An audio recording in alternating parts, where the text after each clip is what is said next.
तर साहेब, तुम्ही आलाय नॅशनल ऑटोमोबाईलला, तर तुम्हाला आपली सर्व्हिस कशी वाटली आणि आपल्या कामाबद्दल थोडीशी माहिती सांगा.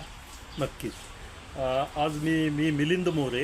आज मी माझ्या कारचं 7वं इयरली सर्व्हिसिंग जे पिरियॉडिक असतं ते मी केलं. आत्तापर्यंतची जी 6 सर्व्हिसिंग आहेत ती मी कंपनीच्या ऑथोराईज सर्व्हिसिंग सेंटरमध्ये केली होती आणि आत्ताचं हे 7वं सर्व्हिसिंग आमचे मित्र अदनान भाई यांच्या नॅशनल ऑटोमोबाईल्समध्ये केलं आणि तिथे आमचे मित्र आसिफ भाई होते की ज्यांनी गाडीचं काम केलं. मी तुम्हाला थोडक्यात जे ऑथोराईज सर्व्हिसिंग सेंटर आणि अदनान भाईंचं नॅशनल सर्व्हिसिंग सेंटर याच्यामधल्या सर्व्हिसिंगमधला फरक सांगतो. टेक्निकल डिटेल अदनान भाई जास्त सांगू शकतील, पण मी त्यातला फरक सांगतो. जेव्हा आपण ऑथोराईज सर्व्हिसिंग सेंटरमध्ये आपलं सर्व्हिसिंग करतो त्यावेळी त्यांचे काही विशिष्ट ठरलेले चेकपॉईंट्स असतात. ऑइल फिल्टर, वेगवेगळी oil, engine oil, gear oil, air filter किंवा AC फिल्टर, आणि त्या चेकपॉईंटप्रमाणे ते बदलणं गरजेचं असो किंवा नसो तुमच्या रनिंगप्रमाणे किंवा तुमच्या विअर अँड टिअरप्रमाणे, तरीही ते बदलले जातात. आसिफभाईंनी तसं केलं नाही. आसिफभाईंनी पहिल्यांदा सगळ्या गोष्टी चेक केल्या, विअर अँड टिअर त्याचा किती झाला आहे ते बघितलं आणि त्यातल्या आवश्यक त्या गोष्टी त्यांनी चेंज केल्या.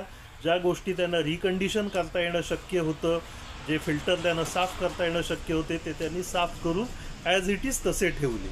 त्याच्यामुळे होतं काय की आपल्या इयरली मेंटेनन्सची जी कॉस्ट आहे ती खूप कमी येते.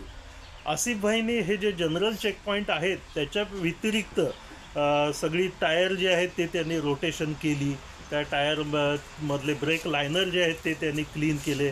बाकी गाडीचा माझा एक छोटासा प्रॉब्लेम मला वाटत होता की गिअर थोडेसे हार्ड येत आहेत, पण तेही त्यांनी चेक केले आणि बाकी जनरल गोष्टी चेक केल्या.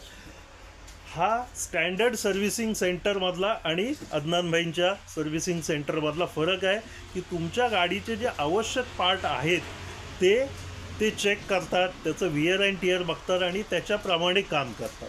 सो थँक्यू अदनानभाई, थँक्यू आसिफभाई आणि त्यांचा टीम मेंबर, त्याचं नाव काय, अरबाज भाई, थँक्यू. मी सॅटिस्फाईड आहे. एक चांगल्या ठिकाणी मी माझ्या कारचं सर्व्हिसिंग केलं.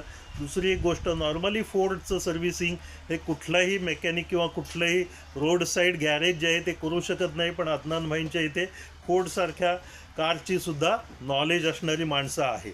So thank you once again. धन्यवाद सर तुमच्या रिव्ह्यूबद्दल.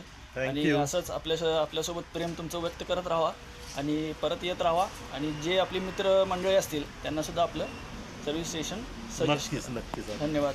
नक्कीच.